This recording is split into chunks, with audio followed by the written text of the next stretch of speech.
হৰিনাম ধৰ্মৰ ভেটি প্ৰস্থাপক নৱ বৈষ্ণৱ যুগৰ প্ৰৱৰ্তক জগতগুৰু শ্ৰীমন্ত শংকৰদেৱৰ শ্ৰীচৰণত প্ৰণিপাত জনাই যশোৱাৰ লাল কংসৰ কাল নন্দৰ নন্দন উদ্ধৱৰ বন্দন গোপিনীৰ মন দৈৱকীৰ ধন গোৱালৰ গোপাল আৰু ভকতৰ কৃপাল স্বৰূপ সৰ্বজ্ঞ সৰ্বব্যাপ্ত সৰ্বাশ্ৰয়ী সৰ্বশক্তিমান পৰম পুৰুষ পৰম আনন্দ পৰম ঈশ্বৰ পৰম কৃপালু ভগৱান কৃষ্ণৰ বাংময় স্বৰূপ শ্ৰীমদ ভাগৱতক সাষ্টাংগিক প্ৰণাম জনাই বৈকুণ্ঠৰ কল্পতৰু নাম বস্তু ভাগক সাৰগত কৰি দেৱৰো দুৰ্লভ নৰতনুধাৰী আজিৰে বৈকুণ্ঠ ধামত উপবিষ্ট তথা উপস্থিত পৰম শ্ৰদ্ধাৰ বাপ বান্ধৱ আই মাতৃ যুৱক যুৱতী প্ৰমুখ্যে শিশুসকলৰ শৰীৰত নিৰ্বিৰাজমান দিব্য আত্মাক আমি অন্তৰৰ পৰা সেৱা জনাই বিষ্ণু বৈষ্ণৱৰ কথাৰে সমৃদ্ধ ভক্তি জ্ঞান আৰু বৈৰাগ্য বৰ্ধনকাৰী শ্ৰীমদ ভাগৱতৰ কিছু চৰ্চা কৰিবৰ বাবে আগবাঢ়িছোঁ। জয় জয়তে শ্ৰীমন্ত শংকৰদেৱ সংঘৰ ৯৫ সংখ্যক বাৰ্ষিক অধিৱেশনৰ এই নামঘৰ উপসমিতিৰ সমূহ সদস্য তথা সদস্যাৰ শ্ৰীচৰণত আমি ভক্তিভৰা সেৱা জনাইছোঁ। তেওঁলোকে আজি আপোনাক ভকত বৈষ্ণৱৰ সন্মুখত প্ৰভু ভগৱন্তৰ লীলাসমূহ কিছু আলোচনা কৰাৰ বাবে আমাক সুবিধাখন দিয়াৰ বাবে ব্যাসদেৱে ভাগৱতত লিখিছে কলৌ দোষ নিধি ৰাজন অস্তি এক মহান গুণ কীৰ্তনাদেৱ কৃষ্ণস্য মুক্ত সংগ পৰম ব্ৰজেত ১২-৩-৫১ দ্বাদশ স্কন্ধ ৩য় অধ্যায় ৫১ নম্বৰ শ্লোক আৰু এই শ্লোকৰ অনুবাদ নীলাজোলাকৈ মহাপুৰুষ মাধৱদেৱে ঘোষাত কৰিছে দুখৰ সাগৰ কলি তাকো পৰীক্ষিত ৰাজা গুণ দেখি কৰিলা ৰক্ষণ অন্তৰ্জাতীয় পাতকীয় কলি তৰয় সুখে মুখে কৰি কৃষ্ণৰ কীৰ্তন। সেইকাৰণে যিসকলে যেনেকৈ নহওক কিয় প্ৰভু ভগৱন্তৰ শ্ৰৱণ কীৰ্তন কৰিছে আৰু তেওঁলোকে কলি যুগৰ পৰম ধৰ্ম পালন কৰি আছে বুলি আমাক শাস্ত্ৰই সিদ্ধান্ত দিছে। মূল ভাগৱত ভাগ সংস্কৃতত আছে। ইয়াত ১২টা স্কন্ধ ৩৩৫টা অধ্যায় ১৮,০০০ শ্লোক ৫,৯৬,০০০ শব্দ আৰু 10টা লক্ষণ আছে। অত্ৰ স্বৰ্গ বিসৰ্গ স্থানম পোষণম উদয় মনন্তৰে অনুকথা নিৰোধ মুক্তিৰ আশ্ৰয় ২:১ দ্বিতীয় স্কন্ধ ১০ম অধ্যায় ১ম শ্লোক ভাগৱত সৰ্গ বিসৰ্গ স্থান পোষণ উতি মনন্তৰ ঈশানু নিৰোধ মুক্তি আৰু আশ্ৰয় 10টা লক্ষণ ভাগৱতে কৈছে। তৃতীয় স্কন্ধৰ পৰা লক্ষণসমূহ আৰম্ভ হৈছে। আজি আমাৰ যিটো মূল বিষয় কৃষ্ণ উদ্ধৱ সংবাদ এয়া একাদশ স্কন্ধৰ পৰা লোৱা হৈছে। একাদশ স্কন্ধৰ লক্ষণ হৈছে মুক্তি। মুক্তি মানে মোকলাই দিয়া। কাক মোকলাই দিব? যিজন বান্ধোনত আছে। প্ৰথম কথা আপুনি জানিব লাগিব যে আপুনি বান্ধোনত আছে নে নাই। যদি আপোনাৰ বান্ধোনে নাই তেতিয়া আপোনাক মুক্তিৰ কিহৰ প্ৰয়োজন? আৰু যদি বান্ধোনত আছে তেতিয়াহ'লে কিহৰ বান্ধোন? সেয়া জানিবৰ কাৰণে কৃষ্ণ উদ্ধৱ সংবাদ আৰু একাদশ স্কন্ধৰ আন এটা অধ্যায় আছে নিমি নৱসিদ্ধ সংবাদ অতি জানিবলগীয়া। ভগৱান কৃষ্ণ কেতিয়া অৱতাৰ লয়? যদা যদা হি ধৰ্মস্য গ্লানিৰ্ভৱতি ভাৰত অভ্যুত্থানম অধৰ্মস্য তদাত্মানম সৃজম্যহম পৰিত্ৰাণায় সাধূনাং বিনাশায় চ দুষ্কৃতম ধৰ্ম সংস্থাপনাৰ্থায় সম্ভৱামি যুগে যুগে ৪ৰ্থ অধ্যায় ৭ আৰু ৮ নম্বৰ শ্লোক গীতা সৰাসৰ গুৰু ঈশ্বৰ কৃষ্ণৰ জন্মৰ শুনা কাৰণ সাধু সমস্তৰ ধৰ্ম ৰক্ষা হইব নাকিব দুষ্ট দুৰ্জন মহন্ত সকলে এইটো জন্ম কৰ্ম শুনিবে গাইবে মুখে তিনিও তাপক এতেকে নিষ্ঠৰি পাইবে মুখ্য মহাসুখে। ভগৱান কৃষ্ণ দ্বাপৰত পূৰ্ণৰূপে অৱতাৰ ল'লে। তেওঁৰ মূল উদ্দেশ্য আছিল ভূমিভাৰ হৰণ কৰা। আৰু যেতিয়া ১৮ অক্ষৌহিণী সেনা কৰি জৰাসন্ধৰ সেনাৰ ১৭ বাৰ বধ কৰিলে। এক অক্ষৌহিণী সেনাত থাকে ২,১৮,৭০০ সেনা। কুৰুক্ষেত্ৰৰ যুদ্ধত ১৮ অক্ষৌহিণী সেনা ১১ অক্ষৌহিণী কৌৰৱৰ পক্ষত ৭ অক্ষৌহিণী পাণ্ডৱৰ পক্ষত ১৮ অক্ষৌহিণী সেনা এয়া তেওঁ সংহাৰ কৰিলে। আৰু তাৰ পাছত যদুগুলো সংহাৰ কৰি বৈকুণ্ঠলৈ গতি কৰাৰ যেতিয়া তেওঁ সংকল্প কৰিলে তেওঁৰ প্ৰাণৰ বান্ধৱ উদ্ধৱে কথাষাৰ গম পালে আৰু প্ৰভাস ক্ষেত্ৰত এক নিৰ্জন স্থানত প্ৰভু ভগৱন্তক লগ কৰি প্ৰশ্ন কৰিলে, হে প্ৰভু তদ বিয়োগেন তে ভক্তম কথম সাইশন্তি ভূতলে নির্গুণ উপাসনে কষ্টমত কিঞ্চিত বিচারায়। পদ্মপুরাণ উত্তরখণ্ড ভাগবত মহাত্মা ৩য় অধ্যায় ৫৯ নম্বৰ শ্লোক। উদ্ধৱে প্ৰশ্ন কৰিছে, হে প্ৰভু, তুমি যে কৈছা মই বৈকুণ্ঠলৈ গতি কৰিম, তুমি যদি বৈকুণ্ঠলৈ গুচি যোৱা, তদ বিয়োগেন তোমাৰ বিয়োগত এই ভক্ত তোমাৰ ভক্তসকল কথম সাইশন্তি ভূতলে কেনেকৈ থাকিব পৃথিৱী? কাৰণ নিৰ্গুণ নিৰাকাৰ ব্ৰহ্মক উপাসনা কৰাটো ইমান সহজ সাধ্য নহয়। আৰু তেতিয়া উদ্ধৱৰ কথা শুনি প্ৰভু ভগৱন্তই চিন্তা কৰিলে। ইতি উদ্ধৱ বাচ শ্ৰুত্বা প্ৰভাস্য চিন্তয়ন হৰি ভক্ত অৱলম্বনাৰ্থায় কিম বিধেয়ম ময়েতি চ। পদ্মপুৰাণ উত্তৰখণ্ড ভাগৱত মহাত্মা ৩য় অধ্যায় ৬০ নম্বৰ শ্লোক। ভগৱানে চিন্তা কৰিলে, মই কি উপায় দি যাম। আৰু তেতিয়া তেওঁ বুজি পালে, উপায় দিলে। স্বকীয়ম য়দ ভবেতে যতচ্চ ভগৱতে অদাধ্যাৎ তিৰোধায় প্ৰবিষ্টয়ম শ্ৰীমদ ভাগৱত অৰ্ণৱম। আৰু লগে লগে ঘোষণা দিলে, তেনেয়ম বাংময় মূৰ্তি প্ৰত্যক্ষ বৰ্ততে হৰি সেৱাত শ্ৰৱণাৎ পথত দৰ্শনাৎ পাপনাশিনী। পদ্মপুৰাণ উত্তৰখণ্ড ভাগৱত মহাত্মা ৩য় অধ্যায় ৬১ আৰু ৬২ নম্বৰ শ্লোক। ভগৱানে ক'লে, হে উদ্ধৱ, চিন্তা নকৰিবা, মই মোৰ বল বীৰ্য মোৰ শক্তি সমস্তখিনি মই ভাগৱত মহাসাগৰৰ মাজত বিলীন কৰি থম। উদ্ধৱে পুনৰ প্ৰশ্ন কৰিলে, হে প্ৰভু, তোমাক কেনেকৈ পাব? আৰু অকণমান বুজাই দিয়া। তোমাৰ ওচৰলৈ যাব পৰা উপাসনাৰ পদ্ধতি কি হ'ব কলি যুগত? আৰু তেতিয়া ভগৱানে ক'লে, হে উদ্ধৱ, যোগম ত্ৰয়ময়ী প্ৰোক্ত নৰনম শ্ৰেয় বিধিচ্ছয় জ্ঞানম কৰ্মম চ ভক্তিম চ ন উপায় অন্যস্তি কুত্ৰাচিৎ। ১১-২০-৬ একাদশ স্কন্ধ ২০ অধ্যায় ৬ নম্বৰ শ্লোকত ভগৱান কৃষ্ণই উদ্ধৱক ক'লে, হে উদ্ধৱ, মোৰ ওচৰলৈ আহিব পৰা ৩টা মাৰ্গ আছে। কি ৩টা? প্ৰথমটো কৈছে কৰ্ম মাৰ্গ, য'ত ইন্দ্ৰিয় প্ৰধান কৰ্মসমূহক গুৰুত্ব দিয়া হ'ল, যাগ যজ্ঞ পূজা পাতল। ভাগৱতে কৈছে মোৰ ওচৰলৈ আহিব পাৰে তেনেকৈ। দ্বিতীয়ত কৈছে জ্ঞান মাৰ্গ। জ্ঞান মাৰ্গ কি? নিৰ্গুণ নিৰাকাৰ ব্ৰহ্মক ধ্যান ধাৰণা সমাধিৰ দ্বাৰা তেওঁ চিন্তা কৰি কৰি যেতিয়া গম পাব যে মই কোন, এই জ্ঞান মাৰ্গৰ দ্বাৰা প্ৰভুৰ আনন্দটো পাব পাৰি। আৰু তৃতীয়টো হৈছে ভক্তি মাৰ্গ। ভক্তি মাৰ্গৰ মূল তত্ত্বটো দিলে, সমস্ত ভূতত ব্যাপী আছো মই হৰি সবাকো মানিবা তুমি বিষ্ণু বুদ্ধি কৰি। আগতে দৃষ্টিকোণ সলনি হ'ব লাগিব। চৈতন্য ৰূপে ভগৱান সমস্ত প্ৰাণীত আছে, এই সত্যটো উপলব্ধি কৰি ভগতৰ সংগত কেৱল প্ৰভু ভগৱন্তৰ লীলাসমূহ শ্ৰৱণ আৰু কীৰ্তন কৰিয়ে মোক হৃদয়ত লাভ কৰিব পাৰিব। যদি উদ্ধৱক ৩টা মাৰ্গ দিলে, কিন্তু ভগৱানে ক'লে, উদ্ধৱ, তুমি সোধাৰ কাৰণে মই 3টা মাৰ্গৰ কথা কৈছো, কিন্তু মোৰ সিদ্ধান্ত বেলেগ। কি? জ্ঞান কৰ্ম ভগতি কহিলো কৰি ভেদ ভগতি পৰম পন্থ দিলো পৰিছেদ। হে উদ্ধৱ, যদিও মই 3টা মাৰ্গৰ কথা তোমাক কৈছো, কিন্তু মোৰ সিদ্ধান্ত এটা, সেইটো হৈছে ভক্তি। আপোনালোকৰ মনত প্ৰশ্ন হ'ব পাৰে যে যদি 3টা মাৰ্গ আছিলে, তেতিয়াহ'লে ভগৱানে 2টা মাৰ্গ সাইড কৰি কিয় ভক্তি দিলে, যাৰ কাৰণে বৰ্তমান সময়ত সমাজৰ খেলিমেলি সৃষ্টি হৈছে। আৰু সেইজন ভগৱানে গীতাত অৰ্জুনক কৈছে, সম অহম সৰ্বভূতেষু নামে দেশ অস্তি ন প্ৰিয়। 9ম অধ্যায় 29 নম্বৰ শ্লোক গীতা। হে অৰ্জুন, মই সকলোৰে কাৰণে সমান, মোৰ কাৰণে কোনো প্ৰিয় নহয়, কোনো দেশ নাই। তেতিয়াহ'লে তুমি আকৌ 2টা মাৰ্গ সাইড কৰি পেলাই কেৱল ভক্তি মাৰ্গক গুৰুত্ব কিয় দিলা?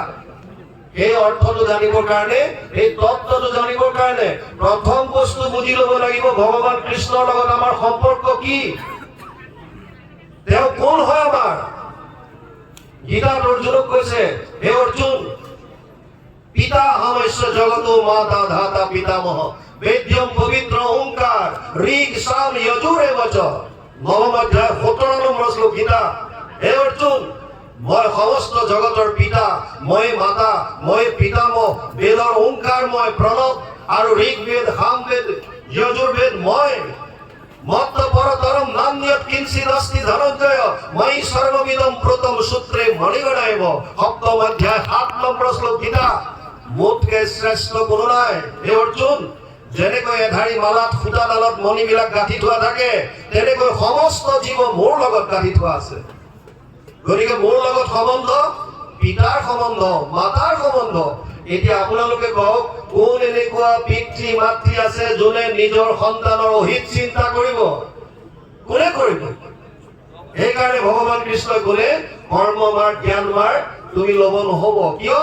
কৰ্ম মাৰ্গ কৰাত আপত্তি নাই, কিন্তু উদ্ধৱক ক'লে হে উদ্ধৱ, কৰ্ম মাৰ্গ কৰিবলৈ গ'লে কিন্তু 6টা বস্তুৰ শুদ্ধতা থাকিব লাগিব। মন্ত্ৰস্য পৰিজ্ঞাতম কৰ্মসুধীৰ মদৰ্পণম ধৰ্ম সম্পদতে ষড্ভি অধৰ্মস্য বিপৰ্যয়। 11, 21, 15 একাদশ স্কন্ধ 21 অধ্যায় 15 নম্বৰ শ্লোকত ভগৱান কৃষ্ণই উদ্ধৱক ক'লে হে উদ্ধৱ, যাগ যজ্ঞ পূজা পাতল কৰাত মোৰ আপত্তি নাই, কিন্তু 6টা বস্তুৰ শুদ্ধতা থাকিব লাগিব। যদি নাথাকে তেতিয়া বিপৰ্যয় ঘটিব। কি 6টা?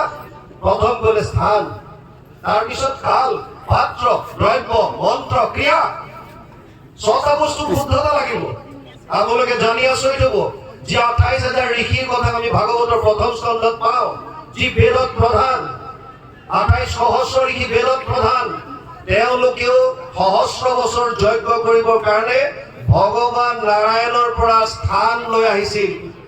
প্ৰয়াগ ক্ষেত্ৰত প্ৰভু নাৰায়ণক দৰ্শন কৰাৰ পাছত এই ঋষিসমূহে অনুৰোধ কৰিছিল, হে প্ৰভু, কলি যুগৰ মানুহৰ কল্যাণ সাধনৰ অৰ্থে আমি 1000 বছৰ জোৰা এটা যজ্ঞ কৰিব বিচাৰিছো, আমাক এটুকুৰা স্থান দিয়া।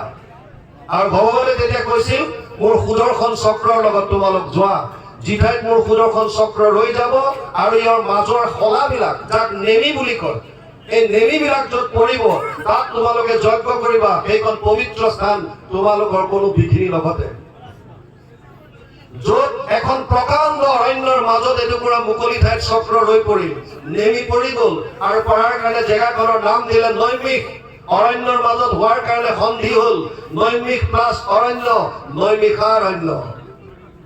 এই 28,000 ঋষি মুনিও স্থান লৈ পেলাই তাত যজ্ঞ কৰিছিল, তথাপিও স্বীকাৰ কৰিছে, কৰিলো যজ্ঞ আহি সহস্ৰ বছৰ হোম ধুমে ধূম্ৰবৰ্ণ ভৈলা কলে বৰ, যিটো কৰ্ম কৰোৱাত নাহিকে বিশ্বাস, আপোনাৰ আয়ুস কৰিলো ব্যৰ্থে লাভ।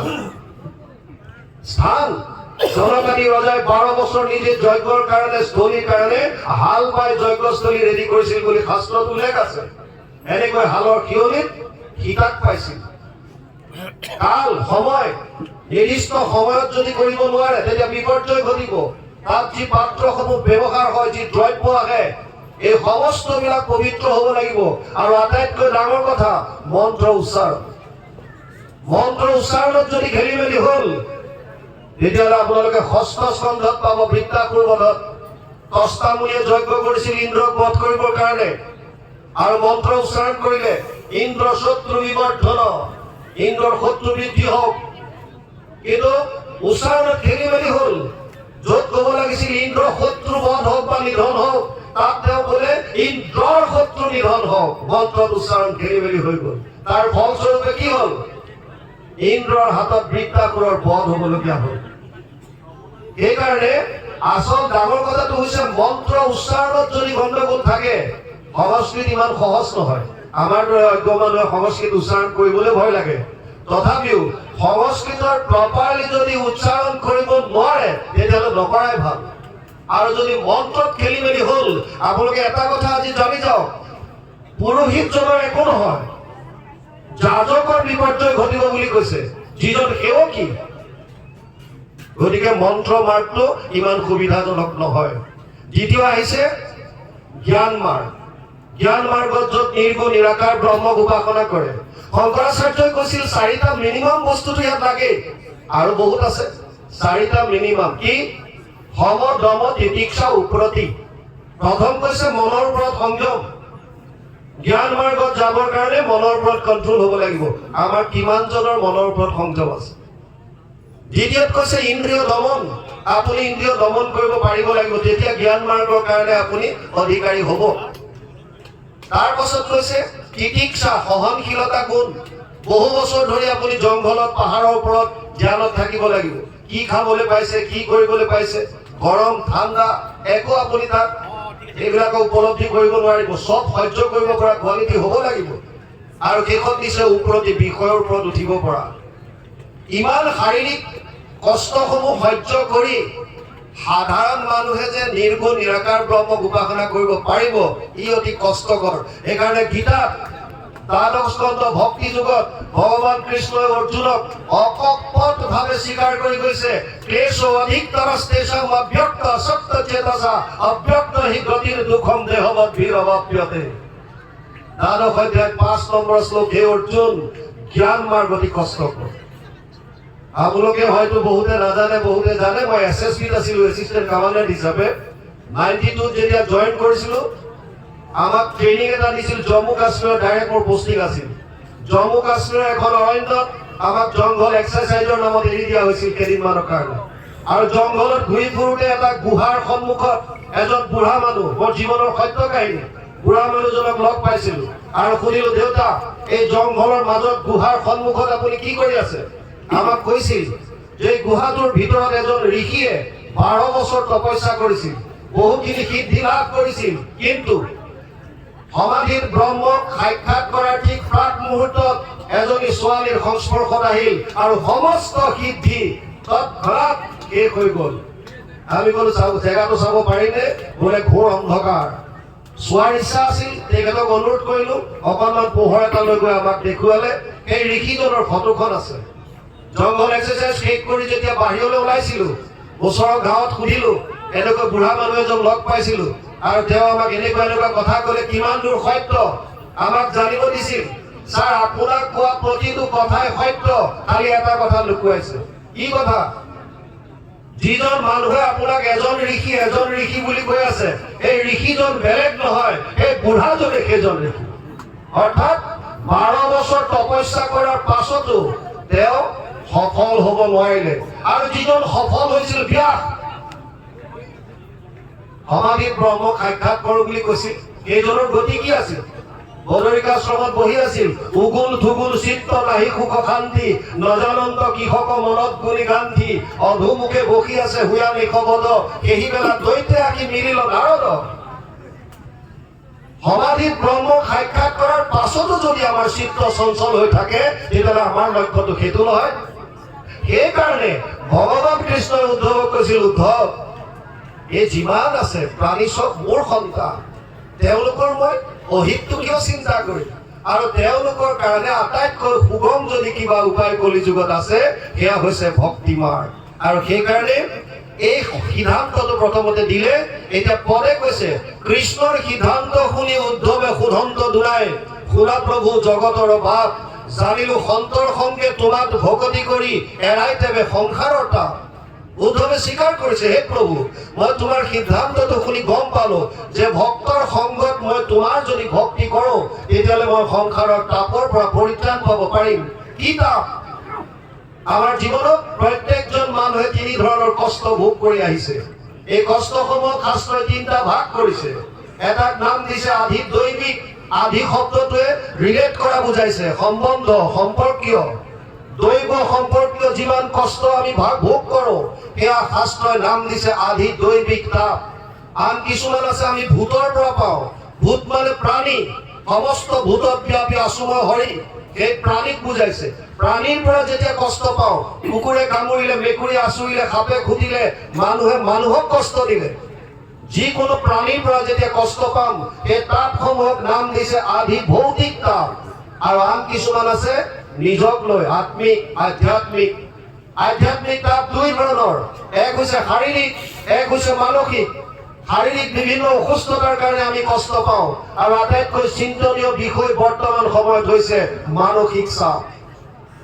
আপোনালোকে জানি আচৰিত হ'ব, 2 বছৰ 2.5 বছৰীয়া সৰু শিশুৰ পৰা বুলি মৃত্যুৰ দুৱাৰদলিত থিয় হৈ থকা বৃদ্ধলৈকে প্ৰত্যেকজন মানুহ মানসিক চাপত ভুগি আছে। কাৰোবাৰ ব্যক্তিগত কাৰণ, কাৰোবাৰ পৰিয়াল কেন্দ্ৰিক, কাৰোবাৰ সামাজিক ব্যৱস্থাৰ কাৰণে, কাৰোবাৰ দেশৰ নীতি নিয়মৰ কাৰণে। বিভিন্ন কাৰণত আমি মানসিকভাৱে ভাগি পৰিছো। আপুনি কাৰোবাক যদি সোধে কি খবৰ, নকবি আৰু বিৰাট টেনচন।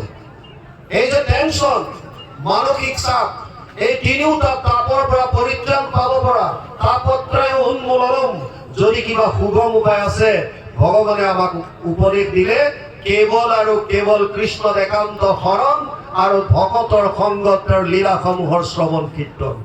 এতিয়া উদ্ধৱে কৈছে, জানিলো সন্তৰ সংগে তোমাক ভক্তি কৰি এৰাই তেবে সংসাৰৰ তাপ। ডাঙৰ কথাটো ইয়াত আহিছে, ভক্তি মানে কি?